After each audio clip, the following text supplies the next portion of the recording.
정용실의 뉴스 브런치.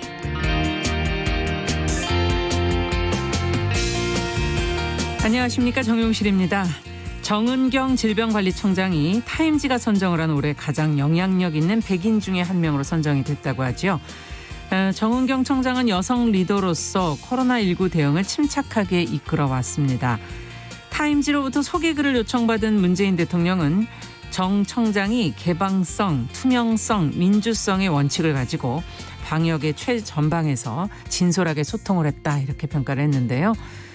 그런데 기자들이 타임지 100인에 포함된 소감을 본인에게 물었더니 정 청장은 코로나19 극복에 최선을 다하겠습니다, 이렇게만 답을 했다고 합니다. 소감이 참 간결하고 담담해서 도리어 인상적인데요. 예전에 김연아 선수가 세계 최고 기량을 발휘하던 그 현역 시절 일화가 떠오르네요. 그 준비 운동을 할 때 무슨 생각을 하느냐, 이런 질문을 했는데 무슨 생각을 해요? 그냥 하는 거지, 이렇게 대답을 했다고 하죠. 대충 한다는 그런 뜻은 아니죠. 평정심 안에서 매일 성실하게 근력을 쌓아간다 하는 그런 뜻으로 해석되는 말이었습니다. 자, 우리 일상 곳곳에서 만나는 많은 사람들 중에 이렇게 조용하고 담담하게 자기 일을 해나가는 분들이 많지 않을까 하는 생각이 들면서 이 평범한 일상 속의 전문가들에게 응원을 보냅니다. 자, 9월 24일 목요일 정용실의 뉴스 브런치 시작합니다.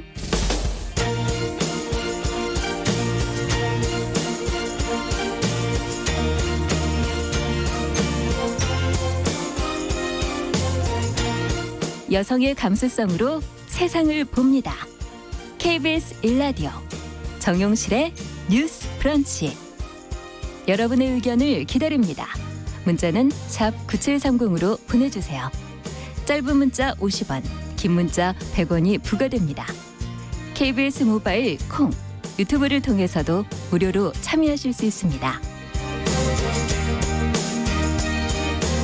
네, 정용실의 뉴스 브런치는 항상 여러분들과 함께 프로그램을 꾸며가고 있습니다. 오늘도 많은 분들이 들어오셔서 또 힘을 주고 계시네요. 감사합니다. 유튜브로는 K치학선님, 최희철님, 써니스카이님, 기억비읍시은님 이렇게 들어오셨네요. 그리고 아카세이즈님, CHC9301번님, 8090번님, 이지영님 이렇게 들어오셨습니다. 오영천님도 오셨네요. 감사합니다. 자, 오늘 저희 뉴스픽으로 또 시작을 해야죠. 더 공감 여성정치연구소의 송문희 박사님, 안녕하세요. 네, 안녕하세요. 전혜연 시사평론가, 안녕하십니까? 네, 안녕하세요. 자, 지금 이제 가을로 들어서고 있고 아침 저녁 참 선선해요. 지금 감기 기운을 좀 느끼시는 분들도 많은데 이제 정부가 지금 독감 백신 유통 문제로 지금 무료 접종이 지금 중단된 그런 상태고요. 유료라도 맞겠다라고 지금 또 병원 앞에 줄을 서는 분들이 있다고 하는데, 자, 지금 무료 접종이 어떻게 돼가는 건지 전혜연 평론가께서 좀 정리를 해주시겠어요? 예, 지금 환절기입니다. 그래서 만에 하나 독감에 걸리면 이게 혹시 코로나에 걸린 것이 아닐까라고 우려를 할 수 있는 그렇죠. 상황이기도 하고, 또 질병관리본부나 지금 방역상의 상황도 되도록이면 여러 가지 위험 요인을 차단해야 방역에 집중할 수 있기 때문에 네. 올해 같은 경우에는 독감 백신 무료 접종 대상이 확대됐었고 또 홍보도 많이 됐었습니다.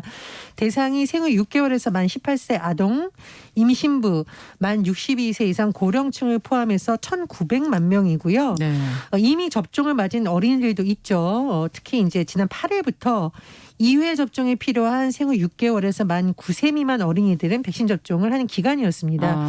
그런데 최근 들어서 이 독감 백신 물량의 일부가 문제가 있었다라는 발표가 나왔죠. 그 유통 과정에서 상온에 노출되는 사고가 발생해서 지금 품질 검사를 하는데 2주가량이 소요된다고 발표가 났고요. 그러다 보니 무료 접종이 이제 연기된 상황입니다. 네. 그런데 이제 학부모들 입장에서는 굉장히 우려가 되는 것이 계속 이렇게 미루다가 아이가 독감에 걸리면 어떡하나. 그런데 그렇죠. 이게 독감인지 코로나19인지 헷갈리면 어떡하나. 여러 가지 지금 걱정이 되다 보니 그냥 돈 내고라도 맞추겠다라고 하면서 유료 접종을 하는 사람들이 지금 몰리고 있다는 겁니다. 네. 그래서 지금 소아과, 내과 이런 데 문의가 많이 온다라고 하고요. 그리고 지금 지역별로도 여러 가지 보도가 나오고 있는데 문의 전화가 굉장히 많다고 해요. 이거 정말 안전합니까? 언제까지 기다려야 됩니까? 라고 지금 많이 문의가 많다고 하고요. 지금 뭐 1인당 한 3만 5천 원 정도 내고라도 맞겠다라는 것이 계속 되는데 문제는 뭐냐면 만약에 이렇게 몰랐을 경우에 거리 두기가 좀 제대로 지켜질 수 있겠냐는 또 문제가 생길 수가 있겠죠. 그러네요. 네, 그래서 지금 정부에서 굉장히 고민이 많은데 일반 질병관리청이 몇 가지에 대해서는 이제 답변을 했습니다. 첫 번째로 기존 공급된 물량으로 맞은 경우에는 이번에 문제가 됐던 백신과 상관이 없다라고 했었고요. 또 22일 이전에 백신을 맞은 어린이들은 이제 의료기관별로 별도의 계약을 통한 것이기 때문에 문제가 됐던 제품이 아니다라고 설명을 하고 있습니다.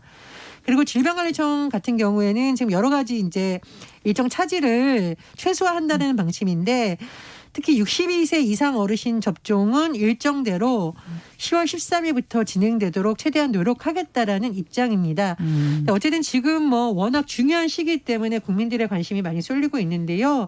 정부에서도 보다 안전에 관심을 기울여야겠고 네. 또 국민들이 불안해하는 요소에 대해서 적극적인 대응이 필요할 것으로 보입니다. 그렇죠. 어쨌든 지금 이렇게 또 몰리다 보면 백신 품귀 현상, 마스크 품귀 현상이 있었던 게 또 떠오르기도 하면서요. 수급 대책을 좀 잘 세워야 되지 않을까 하는 생각도 들고 무료 접종 대상인데 지금 유료로 맞는다는 분들을 위해서는 또 그럼 어떻게 안내를 해야 될지도 좀 정부 차원의 대책이 좀 필요할 것 같기도 하고 아까 백신의 운송 관리 이런 근본적인 문제에 대해서도 좀 고민이 필요한 건 아닌가 하는 그런 생각도 듭니다. 두 분 얘기를 좀 들어보죠. 사실 올해처럼 독감 백신이 중요하게 또 생각될 때도 없을 텐데 네. 하필 이런 시기에 이런 어이없는 사고가 나다 보니까 국민들의 불안감이 좀 있는 것 같습니다. 지금 식약처가 이제 한 2주 정도 검사를 하고 나서 얘기를 하겠다고 하는데 네. 일단 뭐 보건복지부에서 발표한 거에 따르면은 WHO에 따르면은 백신이 뭐 25도에 2-4주 노출돼도 안전하다 이렇게 얘기를 하고 있습니다만 네. 국민들이 아직까지는 불안한 마음입니다. 음. 실제로 지난 주말에 이제 저희 가족들도 백신 독감 예방 접종하러 갔었거든요. 갔는데 저희 부부는 했습니다만 고등학생인 딸아이는 안 했어요. 같이 하려고 그랬더니 바로 다음 주 22일부터 무료 접종 대상자이기 때문에 네. 하지 말라 그래가지고 그냥 돌아왔었거든요. 근데 이런 일이 있다 보니까 지금 주변에 이제 학부모들이 어떤 생각을 하냐면 이게 어떻게 될지 모르니 무료를 믿지 말고 접종을 하러 가야 되겠다 이렇게 하는 분들이 많더라고요. 저도 지금 좀 고민 중입니다만 근데 문제는 지금 기관마다 예방접종기가 달라요. 차이가 많이 납니다. 좀 대형 검진센터 같은 경우에는 백신을 대량으로 구매를 하니까 상대적으로 저렴한 가격으로 좀 해요. 그래서 살펴보니까 28,000원부터 해서 45,000원까지 차이가 나더라고요. 그렇군요. 그래서 이런 데는 아까 말했듯이 많은 분들이 몰리기 때문에 이 좀 거리두기 이런 부분을 좀 조심해야 되겠다 이런 생각이 들고요. 네. 근본적으로 왜 이런 일이 발생했는가를 좀 살펴봐야 될 것 같아요. 네. 지금 올해 이 처음으로 맡은 이 신성약품이라는 데가 이게 경험이 없는 업체가 처음 맡아서만 그런 것이냐. 물론 그런 부분도 있겠지만은 이 업체가 하청, 재하청을 주는 과정에서 또 어떤 사고가 난 부분도 있는 것 같은데 네. 기본적으로 정부가 이번에 이 독감 백신을 조달하는 그걸 할 때 4번이나 유찰이 됐다 그래요. 4번이나. 이유가 뭡니까? 가격 문제죠. 가격 그렇기 문제로. 때문에 이제 전년도에 공급했던 평균가 60%로 이번에 낙찰이 된 건데 만약에 독감 백신이 사실은 뭐 싸기만 하다고 좋은 것이냐.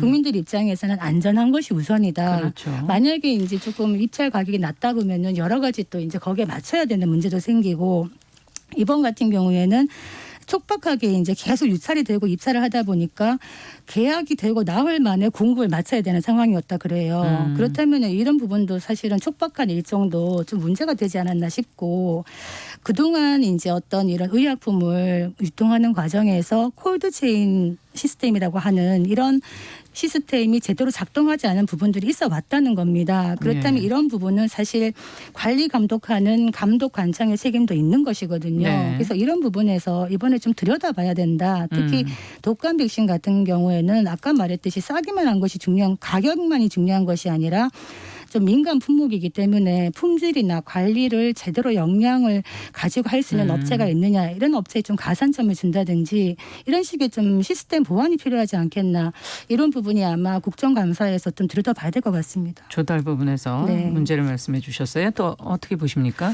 그러니까 이제 의료 백신 접종이 다시 재개된다 하더라도 예. 이 시기에 많이 그 백신 접종을 맞으러 가기 때문에 동네 의원 병원에 특정 시기에 사람들이 많이 몰릴 수 있을 그렇겠어요. 것으로 좀 우려가 나오고 있습니다. 그래서 그 지금 좀 안타까운 일이 심지어 병원 내에서도 확진자가 나온 경우가 있기 때문에 굉장히 병원도 방문하는 분들도 거리두기 방역 수치 굉장히 조심하셔야 되는 시기라고 다시 한번 그렇죠. 말씀을 드리고 싶고요. 두 번째로 말씀해 주셨듯이 관리 감독상의 문제라든가 시스템 차원의 점검은 반드시 필요하겠죠. 이건 워낙 예민한 사안이니까 네. 반드시 필요하다고 봅니다. 그러나 이제 또 하나 주의할 부분이 뭐냐면 이런 일이 한번 터지면 가짜 뉴스도 사실 많이 이게 유포가 되죠. 걱정이 되다 보니 이런 정보 저런 정보 수집하고 퍼나르는 것 자체는 문제는 아닌데 사실 불안감이 커진다고 해서 불안한 상황이 해결되지는 않습니다. 그래서 우리가 감염병 사태를 이때 나오는 말이 인포데믹 잘못된 정보가 일으키는 혼선이라는 것도 있잖아요. 그래서 네. 현재는 어쨌든 정부 당국에서 내놓은 정보를 기초로 좀 정확하게 대응을 하는 것이 필요하다고 봅니다. 그래서 시민들도 지금 있는 사태에 대해서 냉정하게 비판은 하되 가짜 뉴스를 퍼뜨려서 너무 불안감을 조성하는 것은 사태 해결에 도움이 되지 않기 때문에 네. 정보를 공유하더라도 정확한 정보를 공유하려는 좀 노력이 필요하다고 봅니다. 네. 지금 이제 이 의약품 부분에서 특히 독감 백신 같은 경우에 살펴봤더니 입찰은 이제 질병관리청이 담당을 하는데 네. 이런 물류라든가 이런 부분은 또 지자체에서 맡고 있기 때문에 서로 어떻게 보면 책임을 떠넘길 수 있는 구조가 되는 겁니다. 네. 그래서 입찰을 받은 기업과 그게 또 하청, 재하청을 줬을 때 그러면 책임이 어디에 있는가 이런 부분에 대해서도 또 문제가 될 수 있기 때문에 이번에 누가 하든 누가 맡든 제대로 될 수 있는 시스템을 제대로 한번 관리하는 건 필요한 시점이라 봅니다. 네. 또 어떻게 보십니까? 지금 여러 가지 지금 학생들을 대상으로 방역이 사실은 강화돼야 되는 시기인데 이번 사태로 인해서 일부 학생들에 대한 접종 시기가 아마 재조정이 될 것 같습니다. 그래서 네. 저는 지금 질병관리청에서 아마 분산 접종을 할 거고 집중 접종 기간 정해서 다시 이제 알려준다라고 하는데 이런 부분에 대해서는 좀 신속하고 정확하게 되어야 될 것으로 보입니다. 왜냐하면 지금 다시 등교가 재개되고 있는 상황이고 네. 일부 지역은 학생들이 지금 감염되는 사태가 나오고 있거든요. 네. 이런 경우에 사후에 하려 하는 그 엄청난 노력이 많이 들어가기 때문에 학생들에 대한 대책안을 좀 더 서둘러서 정확하게 해야 되지 않을까 그런 생각이 듭니다. 학교 개학과 또 맞물려 있기 때문에 학생 관련 부분을 조금 더 신경 써야 될 것이다. 자, 두 번째 뉴스로 또 가보도록 하죠. 디지털 교도소 1기 운영자가 검거됐다는 뉴스가 지금 나오고 있습니다. 관련 내용을 송 박사님께서 좀 정리해 주시면 저희가 한번 언급은 했었지만 다시 한번 또 이 문제 짚어보도록 하죠. 네, 디지털 교도소 저희 한번 방송한 적 있죠. 이게 네. 뭐냐, 불법 아동 성착취물 이런 부분에 대한 성범죄자에 대해서 국내 처벌이 너무 가벼우니 네. 우리가 범죄자들의 신상 정보를 직접 공개해서 사회적 책임을 묻겠다 이렇게 만들어진 게 디지털 교도소라고 하는데 네. 이걸 만들었던 운영자가 베트남에서 검거가 됐습니다. 알고 봤더니 30대 남자였다는 겁니다. 네. 이 24일 날 경찰청의 발표에 따르면은 이제 인터폴 국제 공조 수사를 한 겁니다. 네. 그래서 베트남에서 이제 검거를 했는데 지금 공조 수사 요청한 지 20일 만에 검거를 한 거니까 굉장히 신속하게 그러네요. 잡힌 것이죠. 수사는 지난 5월 달부터 시작을 했습니다. 그런데 어떤 범죄에 해당될 것인가 그렇다면 디지털 교도소를 운영한 사람이요.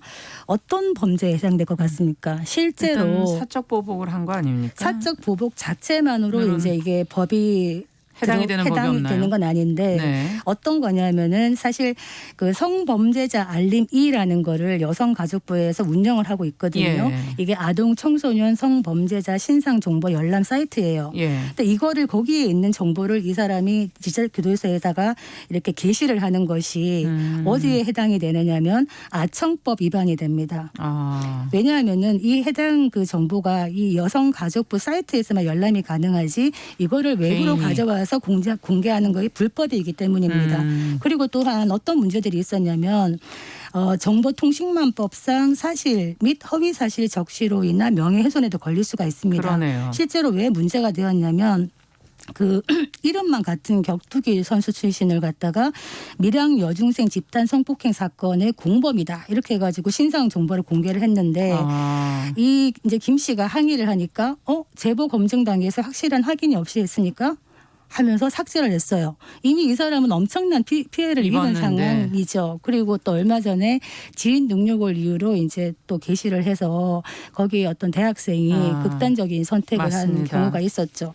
또 어떤 한 교수는 좀 이름이 알려진 교수인데 N번방에 자료를 요구했다 텔레그램으로 이렇게 또 게시가 됐는데 알고 봤더니 이 사람이 한 게 아니에요. 그런데 이 교수의 말에 의하면 벌써 나는 사회적으로 매장을 당했다. 이게 허위 사실이라 할지라도 그렇게 해서 이 디지털 교도소에 대해서 문제가 많다 해서 지금 접속을 차단하느냐 마느냐에 대한 논의도 많은데 지금은 2기 운영자가 이걸 연계받아서 하고 있는 이런 상황이라고 합니다. 네. 자, 그러면은 저희가 좀 생각해 봐야 될 것이 이렇게 해외에 있던 운영자도 잘 잡히는데 이 근본적으로 디지털 성범죄자들 검거는 어떻게 돼가는가 하는 생각도 좀 들기도 하고요. 자, 이 문제가 어떻게 지금 처리가 돼야 된다고 보시는지 두 분 입장을 좀 들어볼게요. 저는 이 성범죄 사건에 대해서 사회가 공분했다가 다시 조용해졌다가 또 공분했다가 조용해졌다가 이런 패턴을 이제는 좀 바꿔야 된다라고 생각을 합니다. 최근에 그 조두순 출두 때문에 또 시끄러웠는데 그렇죠. 그 피해 가족이 지금 뭐 이사를 간다 또는 뭐 이사를 가고 싶어도 생계 문제라든가 지금 살고 있는 아파트를 처분해도 전세도 못 얻어서 고민하고 있다 이런 소식이 전해지면서 너무 답답했는데 12년간 이 일이 방치됐다라는 거죠. 그러니까요. 출소를 언제 할지는 이미 다 확인이 되어 있었습니다. 그런데 12년간 피해자와 피해자 가족을 어떻게 보호할지에 대한 법안이 제대로 마련되지 않았다라는 것은 우리 사회가 이런 문제가 일어날 때 뜨거웠다가 차가워졌다가 이런 부분 이제 고쳐야 된다는 거 보여주는 사실 거거든요. 그 사이에도 몇 번의 보도는 있었습니다. 그렇습니다. 이게 예. 보도가 나올 때 사실은 정치권에서 이런 문제를 가지고 치열하게 논의를 해서 법을 마련해야 되는데 계속 미뤄지고 있어요. 예. 그래서 최근 뭐 정치권에서도 법안도 발의한다고 하는데 이런 문제야말로 이제 근본적인 답을 내놔야 될 시기라고 보고 더불어서 N번방 사건이 일어났을 때도 엄밀히 말하면 이거 수사당국이나 정치권이 나선 게 아니라 시민들이 나선 겁니다. 그렇죠. 네, 추적단 불꽃이라는 네. 곳에서 언론과 공조해서 피해 사실 알렸고요. 정치권이 관련 법안 하도록 압박했습니다. 그런데 법 잘 만들고 제도 잘 만들어서 국민 보호하라고 정치권이 있는 거고 네. 수사권이 있는 거 아닙니까? 그래서 저는 물론 이 디지털 교도소가 사적 보복을 하거나 불법적인 면에 대해서는 문제가 있지만 왜 이것이 나왔을 때 많은 시민들이 또 호응을 했는지도 사법부도 수사당국도 정치권도 돌아봐야죠. 좀 돌아봐야 된다고 생각합니다. 그 지금 붙잡힌 A 씨가 어떤 말을 했었냐면 사이트 운영을 하면서 이 사이트는 동유럽권 방탄 벙커에 방탄 서버로 하고 있기 때문에 대한민국의 범죄에 영향을 받지 않는다. 대한민국의 처벌을 피할 수 있다. 이렇게 얘기를 한 겁니다. 그런데 이거를 이번에 확인을 해보니까요. 네, 대구경찰청 사이버수사대가 아까 말씀드렸듯이 아주 공조수사를 잘했어요. 처음에 이제 이 사람이 캄보디아 가 있다고 하니까 캄보디아 인터폴하고 같이 공조를 했다가 이 사람이 다시 베트남으로 가니까 베트남 공안부 코리안 데스크랑 같이 또 공조를 해서 이런 실적을 쌓은 건데 이게 무엇을 이야기하냐면 경찰이 의지를 가지고 열심히 수사를 하면 얼마든지 국내의 디지털 성범죄자들도 국제적 공조 수사를 통해서 잡을 수가 있다. 실제로 경찰도 열심히 하고 있어요. 지난 6개월간 보니까 디지털 성범죄와 관련해 가지고 1,900명을 검거했다는 겁니다. 네. 이건 무슨 얘기냐? 경찰이 열심히 하고 있다는 이야기도 되지만 그만큼 성착취 범죄가 일상에 널리 퍼져 있다는 이야기거든요. 그래서 아까 말했듯이 우리가 N번방 사건 이런 얘기하면서 굉장히 공분을 했는데 이것이 뭐 코로나로 또 여러 가지 힘들고 현실에 쫓기다 보니까 N번방 사건 어떻게 될지 또 잊어버리게 그렇죠. 되는 건데 예. 사실은 이런 성착취범들이 가장 원하는 게 잊혀지는 거다. 우리 잊지 말고 계속적으로 들여다봐야 되겠다. 이 말씀 드리겠습니다. 네. 자, 그럼 이제 마지막으로 저희가 뉴스를 한 가지 더 보죠. 정부가 공인중개사가 필요 없는 부동산 거래 시스템을 개발한다 이런 게 알려지면서 지금 부동산 업계가 반발을 하고 있다 그러는데 정부는 또 그런 계획은 없다. 이렇게 밝힌 상황이에요. 어떻게 된 것인지 전혜연 평론가께서 좀 정리해 주시고 무엇이 문제인지 좀 들여다볼까요? 이게 정확하게 말씀을 드리자면 정부에서 꼭 하겠다 이렇게 발표를 했다라기보다는 예. 정부에서 발표하는 자료에 관련 내용이 들어가 있었으니까요. 이건 약간 해석의 여지가 있는 것으로 보입니다. 근데 어쨌든 자료에는 들어가 있어요. 네. 자, 기재부에서 지난 1일에 정부 예산안을 발표를 했습니다. 그 발표된 내용에는 또 들어가 있는데요. 한국판 뉴딜 10대 과제에 AI 정부 구축 사업이 들어가 있습니다. 예. AI, 인공지능을 활용한 그렇죠. 여러 가지를 하겠다는 건데 그 세부 과제를 보면 중개인이 없는 부동산 거래를 비롯해서 블록체인을 활용하는 실증 사업을 벌이겠다 이렇게 되어 있습니다. 그러다 보니 이제 공인중개사협회에서는 강력히 반발하고 있는데 네. 그러면 중개사들이 이제 설당이 없어지지 않느냐. 생존의 위협을 받는 거죠. 그렇죠. 이건 생존권의 문제다라고 예. 지금 항의하고 있고요. 청와대 국민청원에도 이런 민원이 올라왔다고 합니다. 그래서 이제 뭐 지금 언론 보도를 보면 이제 주무부처가 국토부인데 네. 국토부는 그런 건 생각해보지 않았다. 중개사 없는 주택거래 시스템 우리는 그런 거 검토해보지 않았다라는 거고 예. 기재부에서는 또 과기정통부에서 낸 자료를 취합했다. 이렇게 합의형을 하고 있고요. 과기정통부도 금시초문이다라고 하고 있어요. 그럼 어디서 했을까요? 글쎄요, 뭐 어디에서가는 만들었으니까 자료가 들어가겠는데 예. 반발이 워낙 심하다 보니까 너무 발 빼는 거 아니야 여러 가지 분석이 나오고 있습니다. 그런데 이제 국민들의 관심을 모으는 이유는 최근 들어서 이 중개 수수료 조정 문제를 놓고 갈등이 부동산 커뮤니티나 이런데 네. 가뜩이나 집값 올랐는데 수수료까지 너무 비싼 거 아니요라는 또 불만도 나오고 있어요. 그렇죠. 근데 공인중개사협회 입장에서는 전문성을 가진 사람들이 이런 것을 하기 때문에 중개사가 없는 중개거래는 오히려 소비자에게 피해가 간다 이렇게 주장을 하고 있기 때문에 그런 차원에서 좀 논의가 필요하지 않을까 그런 점은 또 네. 주목을 받고 있습니다. 자, 뭐 기본적인 얘기들은 다들 알고 계시겠지만 그럼 우리는 부동산 중개 수수료라는 부분에 대해서 한번 좀 생각을 해볼까요? 어떻게 보십니까? 부동산 네. 중개 수수료 문제는 사실 우리의 바로 직접적인 문제이기 때문에 생활 밀착형이죠. 굉장히 관심이 많으실 겁니다. 네. 중개 수수료 한번 해보면은 이제 들어가는 사람들 입장에서는 부동산 중개업자가 특별히 뭐 전문적인 역할을 많이 해준 것 같지 않은데 수수료를 너무 많이 내는 게 아니냐 이런 불만을 하는 거고 네. 또 중개업 하시는 분들은 지금 안 그래도 정부 정책 때문에 거래량이 급감해가지고 그렇죠. 우리가 많이 힘들어. 그리고 집값을 연동한다고 하지만 우리도 많이 힘들어 이런 얘기를 하고 있는데 실제로 중개 수수료를 보면요. 네. 그러니까 일반 국민들이 느끼기에는 좀 높다고 느낄 수밖에 없는 것이 그 기존에 이제 2015년에 그 최고 요율을 정하는 게 있었거든요. 예. 고가 주택을 정하는 겁니다. 이 9억 원 이상이면은 고가 주택이라 그래가지고 예. 최고 요율을 정해요. 그런데 그게 이제 9억 원이 됐습니다. 2015년 당시에는 9억 원이면은 고가 주택이 맞았어요, 사실. 그런데 지금 2020년 지금 보면 그러네요. 기준이 달라져야 되는군요. 예, 지금 서울의 그 아파트 중위 매매 가격이 9억 2,152만 원이면 고가주택 9억 가지고 중간에도 들지 못한다는 거예요. 그런데 서민들은 이 돈을 가지고 아파트를 매매하거나 전세를 들어가야 되는데 이 요율이 높기 때문에 또 수수료율이 높은 부분이 있고 예. 또 하나 이제 우리가 일상에서 느끼는 부당 내지는 형평성이 좀 떨어진다고 느끼는 게 똑같은 집을 사거나 매매를 했을 때요. 임차를 했을 때 집주인이 내는 그 수수료가 네. 임대차 들어오는 세입자보다 낮습니다.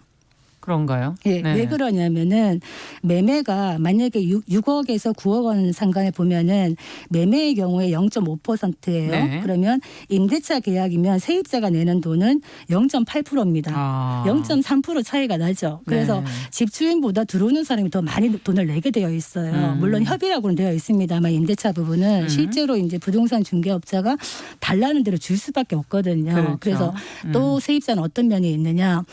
한 집에 계속 사는 게 아니라 2년, 4년마다 계속 돌아다녀야 되는데 계속 내야 되죠. 부동산 복비, 이 중개 수수료가 굉장한 부담이 되는 겁니다. 그래서 서로 만족하지 못하는 부분이 있기 때문에 이 부분을 좀 손을 봐야 되지 않나 이런 생각이 듭니다. 그러네요. 가격이 지금 너무 많이 변화돼서. 그렇죠. 지금 이제 국회에서도 문제가 나왔어요. 지난달에 김현미 국토부 장관한테 질의가 이제 나왔는데 네. 예를 들어서 5억 원짜리 주택임대 중개하면 수수료 한도 200만 원.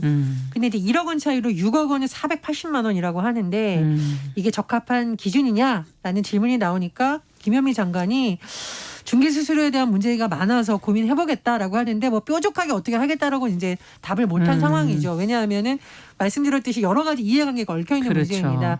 다만 최근에 이제 부동산 커뮤니티에 나온 내용은 뭐냐면 네. 예를 들면 말씀해 주셨듯이 6억 원이라는 게 사실 서울에서는 뭐 아주 높은 가격이라는 보기 어렵죠. 네. 그런데 6억 원짜리 했더니 480만 원. 이거 내 한 달 월급이다. 이 나가는 거죠. 너무 많은 예. 거 아니냐. 그리고 주택 가격이 높아진다고 하면 그런 공인중개사들이 그만큼의 어떤 더 서비스를 많이 하냐. 그러니까 이건 좀 문제가 있어서 일각에서는 주택 가격이 일정 수준 이상 높아지면 요율을 조금 낮추는 누진제가 아닌 역누진제를 좀 도입해 달라 이런 논의도 나오는데요. 이 부분은 또 뭐 공인중개사 협회라든가 관계 기관이 뭐 공청회를 하든 의견을 좀 모아야 될 그렇죠. 것으로 보입니다. 그리고 지금 취업난이 심각하다 보니까 올해 공인중개사 자격시험에 가장 많은 인원이 몰렸다고 하는데 36만 명이 왔다고 합니다. 36만 명. 그러니까 이제 이것이 또 뭐 일자리하고도 아. 연관이 되어 있겠죠. 그래서 그러나 뭐 소비자들 입장에서는 또 중개 수수료를 좀 낮춰줬으면 하는 마음이 있으니까 이 부분은 좀 공론화를 시켜서 이 수수료율에 대한 논의가 좀 이루어져야 된다고 봅니다. 그러네요. 그 이제 수수료율 부분에 대해서는 사실 공인중개사 주변에 하시는 분들도 있고 준비 아까 시험 네. 보시는 분 굉장히 많거든요. 36만 명이 시험 보면 그 시험 응시료만 해도 대단합니다. 그렇죠. 그 정도로 들어갔는데 실제로 이제 자격증 가진 사람은 한 45만 명 되는데 활동하시는 분은 한 11만 명 정도 되시거든요. 근데 이분들이 이제 아까 말했던 공인중개사가 필요 없는 거래 시스템을 혹시라도 정부가 만들어내면 우리 생존권에 큰 지장이 있는 게 아니냐 반발을 할 수밖에 없을 텐데 제가 볼 때는 지금의 시대에는 이런 부분이 사실 정부가 하든 민간이 하든 이런 어떤 플랫폼이 만들어지는 것은 의지와 시간의 문제일 것 같습니다. 그래서 부동산 업자들, 공인중개사 업자분들이 정말 전문성을 가지고 신뢰성을 가지고 할 수 있는 또 그런 분야가 있을 것이고 어떤 거래 플랫폼이 또 만들어졌을 때 또 그것에 대한 수요가 있을 것이기 때문에 장기적으로 이를 미룰 수만 없기 때문에 좀 대비를 하셔야 되는 타임이 아닌가 이런 생각은 들고요. 네. 저는 뭐 플랫폼 AI로 하는 거 이 공인중개사뿐만 아니라 정치 부분도 AI가 좀 들어오면 어떻겠는가 이런 생각도 한번 해봤습니다. 네. 이번 발표 자료에 합동 보도 자료에는 분명히 이 내용이 있어가지고 이렇게 반발하고 있는데 각 부처가 다 우리는 아니야라고 얘기한다면은 이것도 또 문제는 아니겠는가 책임성은 좀 떨어진다 이런 말씀 드리겠습니다. 예. 자, 뉴스픽 두 분 말씀 여기까지 듣겠습니다. 전혜연 평론가 또 더 공감 여성정치연구소 송문희 박사 두 분 수고하셨습니다. 감사합니다. 감사합니다.